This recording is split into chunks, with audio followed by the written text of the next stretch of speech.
এখন আমরা যেই টপিকটি নিয়ে ডিসকাস করব সেটি হচ্ছে কনজিউমার্স ইকুইলিব্রিয়াম বা ভোক্তার ভারসাম্য। এই বিষয়টিকে আমরা দুভাবে ব্যাখ্যা করতে পারি। এদের মধ্যে একটি হচ্ছে যখন utility is a function of x good.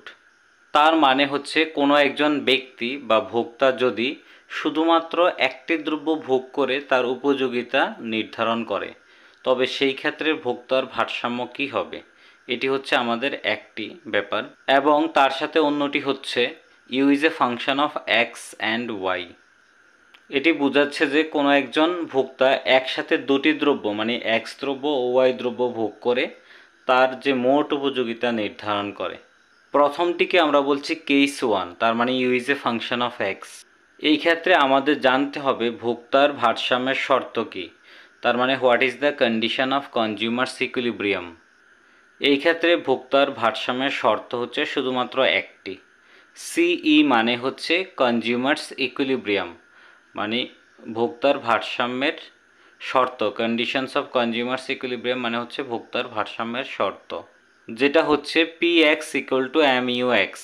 এখানে পি এক্স মানে হচ্ছে প্রাইস অফ এক্স, মানে এক্স দ্রব্যের দাম, এক্স বলতে কোনো একটি দ্রব্য, সেই দ্রব্যটির দাম, এবং এম ইউ হচ্ছে মার্জিনাল ইউটিলিটি, এক্স মানে হচ্ছে এক্স দ্রব্য। সুতরাং এম ইউ এক্স মানে হচ্ছে মার্জিনাল ইউটিলিটি অফ এক্স বা এক্স দ্রব্যের প্রান্তিক উপযোগিতা। সুতরাং ভোক্তার ভারসাম্য অর্জিত হবে সেই বিন্দুতে যেখানে P X equal to M U X. তাহলে যদি কোয়েশ্চেন আসে এই রকম যে যদি U is a function of X হয় তাহলে ভোক্তার ভারসাম্যের শর্ত কী হবে, অপশানের মধ্যে কোনো না কোনো জায়গায় P X equal to M U X থাকতে হবে, অথবা এইভাবেও থাকতে পারে যে কোনো একটি দ্রব্যের দাম এবং প্রান্তিক উপযোগিতা যেখানে সমান হয়। তাহলে এই ভারসাম্যের শর্ত খুবই ইম্পর্টেন্ট যদি আমরা ভোক্তার ভারসাম্য বিন্দু খুঁজে বের করতে চাই।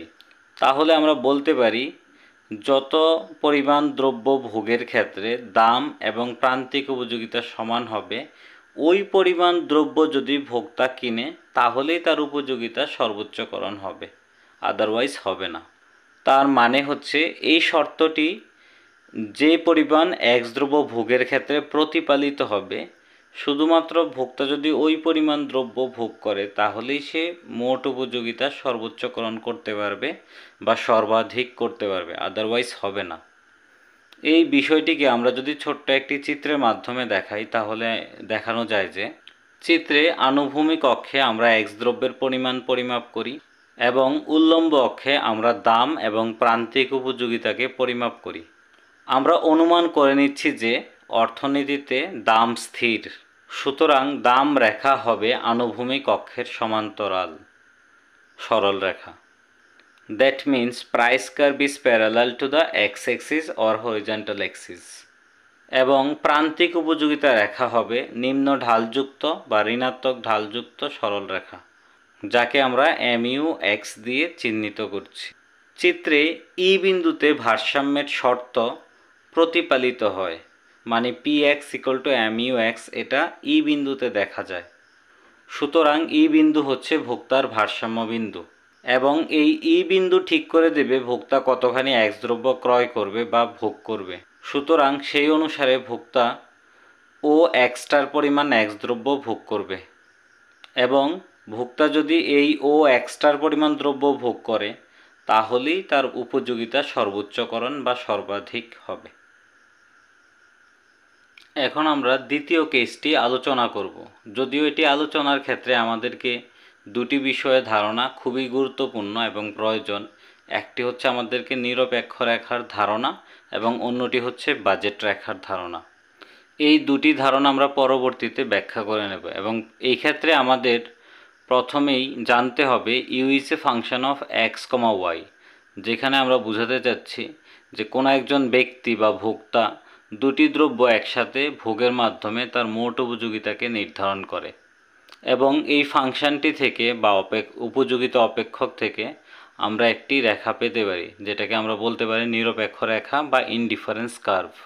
এখানে আইসি মানে হচ্ছে ইনডিফারেন্স কার্ভ বা নিরপেক্ষ রেখা এবং দ্বিতীয়টি হচ্ছে বাজেট রেখা বা বাজেট লাইন, যেটাকে আমরা লিখছি P X into X plus P Y into Y equal to B. এটার মানে বি এল মানে হচ্ছে এখানে বাজেট লাইন বা budget Rekha.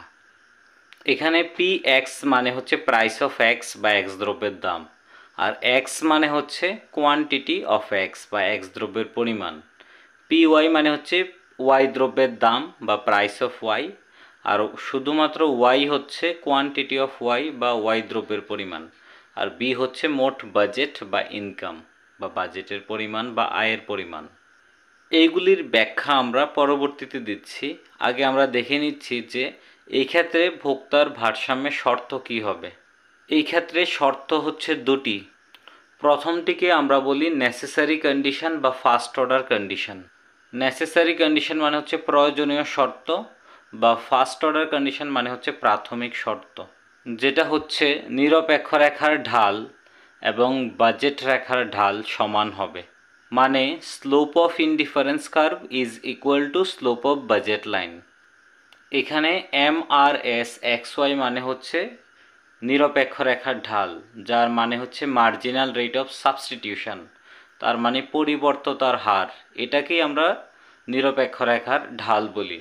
R P X by P Y মানে হচ্ছে দুটি দ্রব্যের দামের অনুপাত, যেটাকে আমরা বাজেট রেখার ঢাল বলতে পারি, এবং বাজেট রেখার ইকুয়েশন থেকে, সমীকরণ থেকে আমরা এটিকে নির্ণয় করতে পারি। এবং দ্বিতীয় শর্তটি হচ্ছে sufficient condition or second order condition. Sufficient condition মানে হচ্ছে যথেষ্ট শর্ত, আর সেকেন্ড অর্ডার কন্ডিশন মানে হচ্ছে মাধ্যমিক শর্ত বা দ্বিতীয় শর্ত। এটি হচ্ছে নিরপেক্ষ রেখা মূলবিন্দুর দিকে উত্তল হবে, that is indifference curve is convex to the origin. এটিকে যদি আমরা একটি চিত্রের মাধ্যমে দেখাই তাহলে এইরকমভাবে দেখানো যায় যে চিত্রে আনুভূমিক অক্ষে এক্স দ্রব্য এবং উল্লম্ব অক্ষে ওয়াই দ্রব্য আমরা পরিমাপ করি। এখন আমরা একটি বাজেট রেখা অঙ্কন করব, যেটি হচ্ছে নিম্ন ঢালযুক্ত সরল রেখা, যাকে আমরা নাম দিচ্ছি বি এল, তার মানে হচ্ছে বাজেট লাইন বা বাজেট রেখা। এখন আমরা একটি নিরপেক্ষ রেখা অঙ্কন করছি এবং এটির নাম আমরা দিচ্ছি আইসি, তার মানে ইনডিফারেন্স কার্ভ, এবং এটি ই বিন্দুতে বাজেট রেখাকে স্পর্শ করে, এবং এই ই বিন্দুই হচ্ছে ভোক্তার ভারসাম্য বিন্দু। কারণ এই বিন্দুতে ভারসাম্যের যে দুটি শর্ত রয়েছে, ফার্স্ট অর্ডার এবং সেকেন্ড অর্ডার কন্ডিশন, এই দুটি শর্তই প্রতিপালিত হয়। সুতরাং এই বিন্দু হচ্ছে কনজিউমার্স ইকুইলিব্রিয়াম অথবা ভোক্তার ভারসাম্য বিন্দু। এই ই বিন্দু অনুসারে ভোক্তা সিদ্ধান্ত নেবে যে তার কতখানি এক্স দ্রব্য এবং কতখানি ওয়াই দ্রব্য ভোগ করা উচিত। সুতরাং ভোক্তা ও এক্স স্টার পরিমাণ এক্স দ্রব্য এবং ও ওয়াই স্টার পরিমাণ ওয়াই দ্রব্য ভোগ করবে, এবং সে যদি এই ও এক্স স্টার এবং ও ওয়াই স্টার পরিমাণ দ্রব্য ভোগ করে তাহলেই তার উপযোগিতা সর্বোচ্চকরণ বা সর্বাধিকরণ হবে, আদারওয়াইজ হবে না।